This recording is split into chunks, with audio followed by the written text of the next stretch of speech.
It was a freezing winter night in New York when billionaire Rebecca Wallace returned home, her heart weighed down by grief, her mansion silent with sorrow. But as her car rolled into the courtyard, she froze. There, barefoot on the marble floor, was a young homeless black girl, dancing under the garden lights. Her clothes were torn, her hair unkempt, yet every move carried a strange kind of beauty. Rebecca's anger rose. How had this girl broken into her compound? But then her eyes shifted to the window. Her son Daniel, paralyzed, silent for months, was smiling. For the first time in forever, his face lit up, and in that moment, Rebecca's world shattered. Because this stranger was doing what no amount of wealth, therapy, or medicine could do. This is the story of a barefoot dance that healed a broken boy and changed a billionaire's heart toward the poor forever. I worked so hard to craft this story for you, and if it touches your heart, subscribing would mean the world to me. Rebecca Wallace was the woman everyone envied. Magazine covers praised her as America's Iron Lady of Business. Luxury surrounded her: private jets, sprawling estates, and boardrooms where every word she spoke could move markets. To the world, she looked untouchable, unstoppable, but behind the headlines was a story she never let the cameras see. Months earlier, tragedy had struck like lightning. A late-night drive had ended in horror, a car accident that claimed her husband's life and left their only child, Daniel, paralyzed from the waist down. Daniel was only 10, a boy who once loved running through the gardens, laughing as he chased the family dog, who had filled every room of their home with his chatter and mischief. But after the accident, that boy disappeared. Rebecca tried everything. The best doctors money could buy, state-of-the-art therapy centers, expensive caregivers flown in from Europe. She filled his room with toys, screens, and games, anything that could bring back his spark. But nothing worked. Daniel grew quieter each day. His laughter vanished. His voice went silent. And slowly, Rebecca's mansion transformed from a place of life to a prison of grief for a woman who conquered the world with her brilliance. This was the one problem she could not solve. Money meant nothing. Power meant nothing. Her son's spirit was broken, and she could not fix it. One cold evening, exhausted from a meeting, Rebecca's car rolled into the driveway. She rubbed her temples, preparing for another silent night in a house too big for one broken family.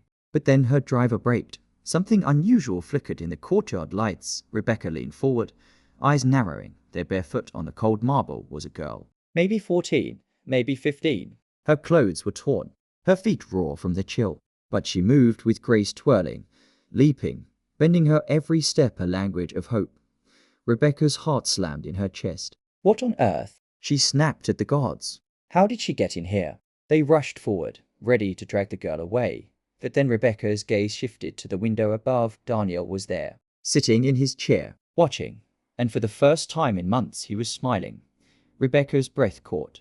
His lips curved, his eyes sparkled, and it was as if a piece of her little boy had returned. Her anger faltered. The guards waited for her command. But Rebecca whispered, "Stop, don't touch her." The girl froze mid-step, fear flashing in her eyes. She lowered her gaze, trembling as if she knew punishment was coming. Silence filled the courtyard until Daniel's weak, trembling voice broke it. "Emma, please let her stay." Rebecca's throat tightened. Her son hadn't spoken to her in weeks. Now, for this stranger, he found his voice again. Tears stuck her eyes. She looked at the girl. She was thin, fragile, shivering, but her dance had awakened something that millions of dollars could not. Rebecca nodded. "It's okay," she said softly. The girl bowed her head, relief washing over her. Then she kept dancing. Rebecca stood there, frozen in awe, as her son laughed, a sound she thought she might never hear again. That night, something began. Something that would challenge everything Rebecca thought she knew about life, love, and what truly mattered.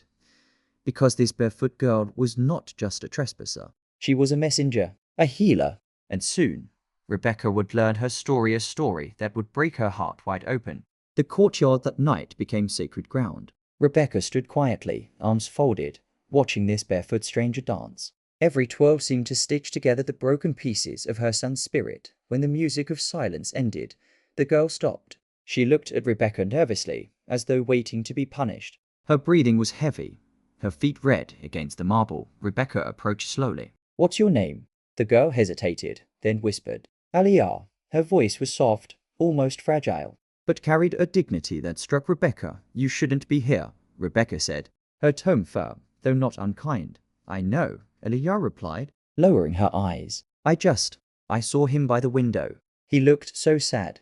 I thought maybe, if I danced, he might smile. Rebecca froze. This girl, homeless and barefoot, had noticed something she had missed.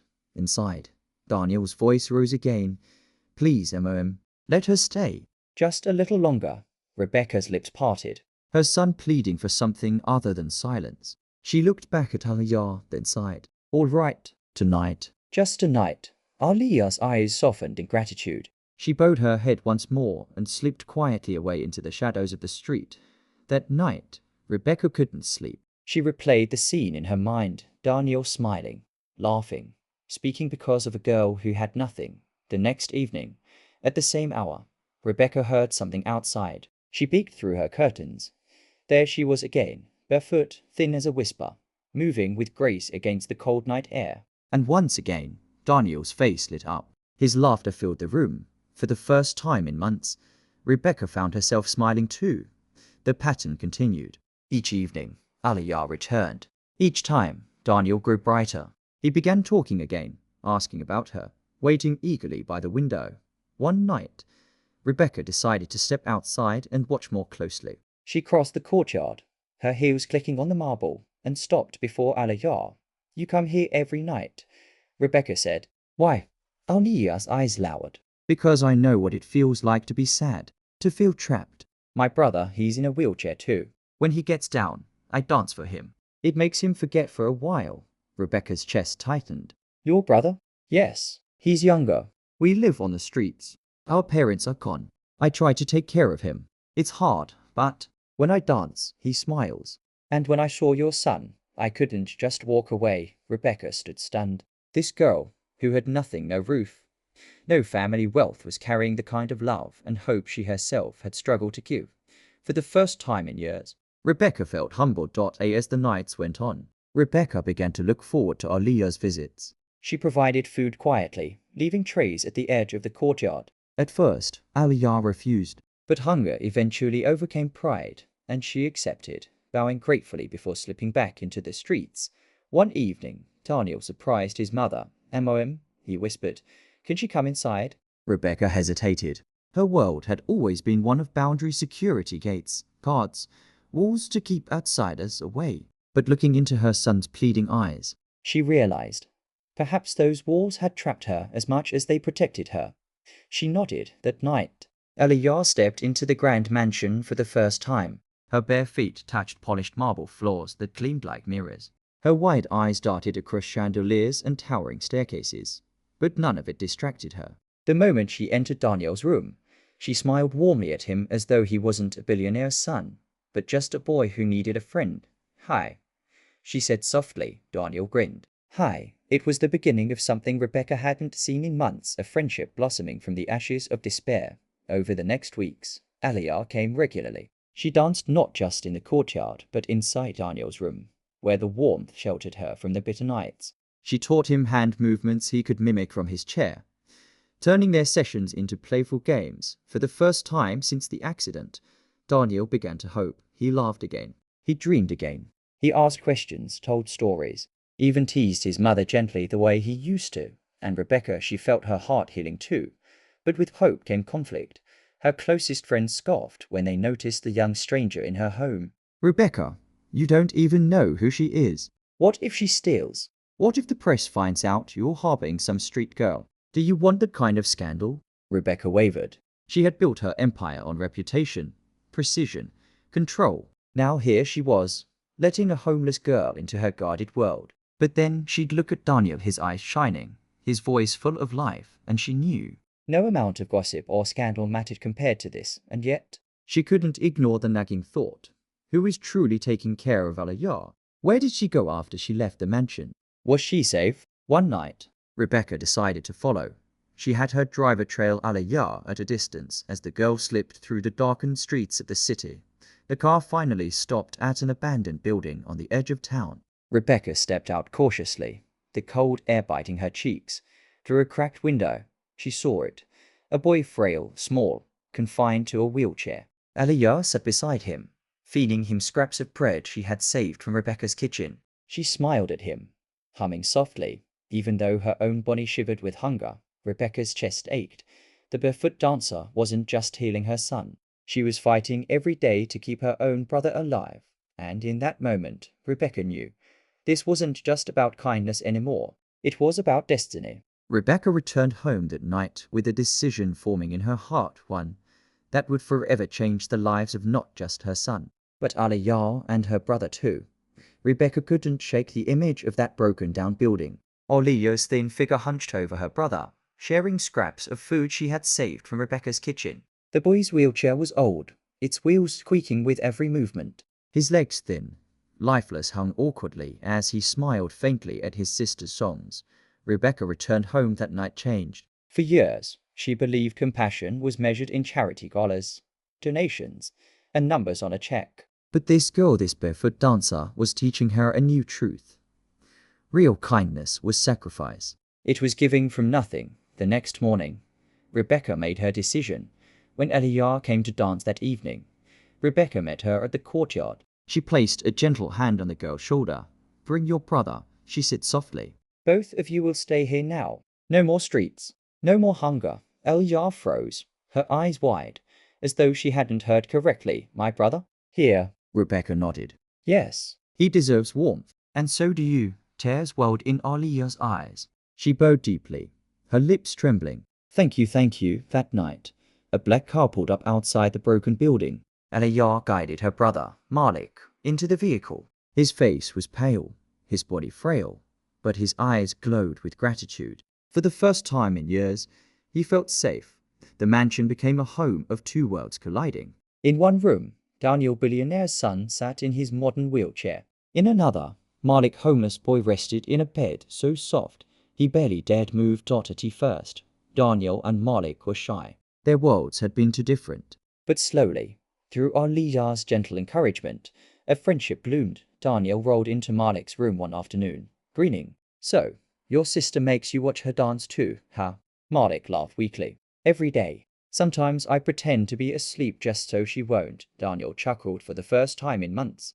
"I do the same thing." Their laughter carried through the halls. Rebecca stood in the doorway, hand over her mouth, overwhelmed. She hadn't heard her son laugh with another boy since before the accident. Weeks passed. Doctors examined Malik, shaking their heads at the severity of his condition. "The damage is long-standing," one said gravely. "Recovery is unlikely." Rebecca bristled at the word. Unlikely. That was what they had said about Daniel too. And yet, she had seen joy return to him. The Daniel's doctors noticed something surprising as well. His muscles, though still weak, were responding unusually well to therapy sessions. His body seemed fueled not just by treatment, but by the spirit returning to his heart. One evening, as Aliyah danced for both boys, Daniel did something unexpected. He placed his palms against the armrests of his wheelchair and pushed. His legs trembled beneath him, unused to carrying weight. But for the first time since the accident they moved. Aliyah gasped, stopping mid-step. Malik's eyes widened. Daniel collapsed back into the chair, breathing heavily. "Did you see that?" he whispered, his voice trembling between fear and hope. Rebecca rushed forward, tears streaming. She had seen it. She had felt it. For months, the doctors had said there was no chance. But here it was the smallest flicker of movement, yet brighter than the sun. From that night, everything changed. Daniel grew determined. Each morning, he begged his therapist to push harder,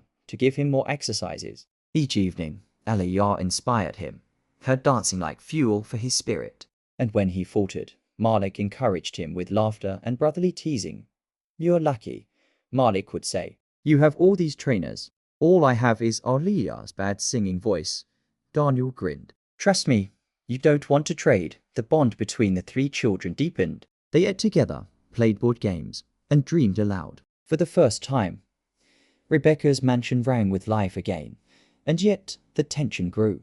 Because behind every smile lingered the fear. What if it didn't last? What if this hope was just a cruel trick of fate? Rebecca struggled at night, staring at the ceiling. She had built empires, controlled industries, moved markets. But here, in the quiet of her home, she was powerless. All she could do was pray, something she hadn't done in years. One rainy evening, thunder rolling outside, the miracle nearly arrived. Daniel had been practicing with his therapist. Rebecca stood nearby, her heart pounding with every attempt. Sweat dripped from Daniel's brow as he gritted his teeth. "I can't," he gasped. "Yes, you can," Aliyah whispered, placing her hand on his shoulder. "Don't look at your legs. Look at me. Just trust yourself." Daniel locked eyes with her. Something inside him shifted. He pushed harder, muscles quivering, pain shooting up his spine. And then he rose. For a second, his body wobbled like a newborn deer. But he was standing, both feet on the floor. Malik cried out, clapping his hands. Rebecca gasped, covering her mouth. Daniel laughed, shaky but triumphant. I'm standing." The therapist froze in disbelief. This shouldn't be possible." Rebecca's tears flowed freely. Her son, the boy who had been broken, silent, paralyzed, was standing before her, and deep in her heart, she knew this was only the beginning. Because if Daniel could defy the impossible, then maybe, just maybe, Malik's miracle wasn't far behind. Daniel's first stand sent shockwaves through the household. The doctors were baffled, the family overwhelmed, and Aliyah more determined than ever. But no one could predict what was coming next, because soon another miracle would unfold, one that even the sharpest medical minds could not explain. The night Daniel first stood on his feet, the mansion erupted with joy. Rebecca hugged him so tightly he could barely breathe. Malik wheeled himself closer, his smile brighter than the thunderstorm outside. And Aliyah, she cried silently, her small frame shaking with disbelief. But for Daniel, standing wasn't enough. He wanted more. He wanted to walk again. The next days were filled with determination. Rebecca cleared her calendar, no longer chasing boardrooms or meetings. Her entire life narrowed down to one goal, supporting her son. The therapist pushed harder, and Daniel pushed back harder still. With every stumble, Aliyah was there, whispering encouragement. With every fall, Malik clapped his hands, reminding him that progress was progress. Weeks passed. Then one afternoon, under the watchful eyes of his mother, Aliyah, and Malik, Daniel took a step. It was small, shaky, and uneven, but it was a step. Rebecca dropped to her knees, tears streaming down her face. "You did it, baby. You did it." Daniel laughed breathlessly. One step today to tomorrow, and true to his word, the next day it was 2. Then 3. And soon he was crossing his room, each stride stronger than the last. The doctors were baffled. "Medically, we can't explain this," one admitted, scratching his head. The spinal injury was severe. The recovery we're seeing, it borders on the impossible. But Rebecca didn't need an explanation. She knew in her soul this was more than medicine. This was love, kindness, and maybe, just maybe, a miracle. Daniel's recovery breathed life into the entire household. The once silent mansion rang with laughter, footsteps, and music again. For the first time in months, Rebecca caught herself humming in the mornings. But amid the joy, Malik watched quietly. He cheered for Daniel, celebrated his victories. But deep inside, a small ache gnawed at him. What about me? One evening, as Daniel walked slowly across the courtyard, his steps steady, now Malik sat in his wheelchair, staring at his legs. "Do you ever wonder," he whispered to Aliyah, "if maybe God forgot about me?" Aliyah knelt before him, her eyes fierce. "Never say that. If Daniel can walk again, you can too." "Maybe not today, maybe not tomorrow, but one day." "I believe it." Malik shook his head. "The doctors said my case is worse." "They don't believe, then don't listen to them," Aliyah said firmly. "Believe in yourself. Believe in the same love that healed Daniel." Rebecca, standing nearby, heard their words. Her heart broke. She walked over, placing her hand on Malik's shoulder. "Sweetheart," she said softly, "if there's one thing I've learned, it's that money can't buy healing, and doctors don't know everything. Miracles happen where there is love. And you, Malik, are surrounded by love." Malik's eyes filled with tears. For the first time, he let himself imagine it, standing, walking, running. The mansion became a sanctuary of hope. Daniel, now walking short distances, refused to let Malik give up. "Come on," he teased one afternoon. "I don't want to be the only one running laps in the garden." Malik laughed through his tears. "If I ever stand, I'll race you. It's a deal." Daniel grinned, extending his hand. Malik gripped it tightly. From that day, Malik began to push himself. The therapist who came for Daniel now worked with him too. Progress was slow, painfully slow, but the spark of determination lit in his eyes. Months passed. Then, on a quiet spring morning, the impossible happened. Rebecca was sipping her coffee when she heard shouting from Daniel's room. She rushed upstairs, her heart racing. There before her eyes Malik was gripping the parallel bars the therapists had installed. His arms trembled, sweat poured down his face, but his legs, They moved, one step, then another. The room fell silent as he lifted his foot again, wobbling but determined. I'm doing it, Malik whispered, disbelief flooding his voice. Aliyah sobbed, covering her mouth. Daniel cheered so loudly the whole mansion shook. Rebecca dropped her cup, porcelain shattering across the floor as she ran forward. "Oh my God, Malik, you're walking!" The therapist stared, speechless. One shook his head in disbelief. This is medically unexplainable. The nerve damage should have prevented this. We don't have an answer, but Rebecca had hers. She knelt beside Malik, tears pouring down her cheeks. This is love. This is hope. And this is a miracle. The days that followed were filled with wonder. Both boys, once trapped in chairs, now took steps across the same courtyard where Aliyah had danced barefoot months before. Their laughter echoed through the mansion, stronger than any music. Rebecca often found herself standing at the edge of the garden, watching in awe. To think one cold evening, she had nearly called the guards to chase away a homeless girl. But that girl had given her something priceless, her son's joy, her family's healing, and miracles that money could never buy. Word spread. When Rebecca finally shared their story, people all over the country wept. News anchors called it the Miracle Mansion. Doctors debated it endlessly, unable to explain. But for Rebecca, the answer was simple. It wasn't wealth. It wasn't science. It was kindness. The barefoot dance of a homeless girl had healed wounds that medicine could not reach, and in the end, two broken boys walked again, not because of fortune, but because of love. Months later, the mansion no longer felt like stone walls and empty halls. It had become a home filled with laughter, footsteps, and the sound of dreams being reborn. In the garden, Rebecca often sat quietly, watching as Daniel and Malik raced each other across the grass. Their movements were far from perfect, sometimes wobbly, sometimes clumsy, but to her, they were nothing short of miraculous. Aliyah danced nearby, her bare feet pressing into the earth, her joy contagious. She had no riches, no fine clothes, but her presence had brought a billionaire to her knees and restored hope to two broken boys. Doctors still debated. Journalists still searched for explanations, but Rebecca no longer needed any. Some things in life aren't meant to be explained, they're meant to be believed. And so, Rebecca devoted her life not just to business, but to kindness. She funded shelters, built schools, and started a foundation in Malik and Aliyah's names, so that no child would ever again feel forgotten. Her story became a reminder that miracles are not always born in hospitals or research labs. Sometimes they begin with a simple act of kindness. And to you, dear listener, what do you believe? Was it science, love, or something divine that gave Daniel and Malik their legs again? Share your thoughts in the comments. I'd love to know your heart.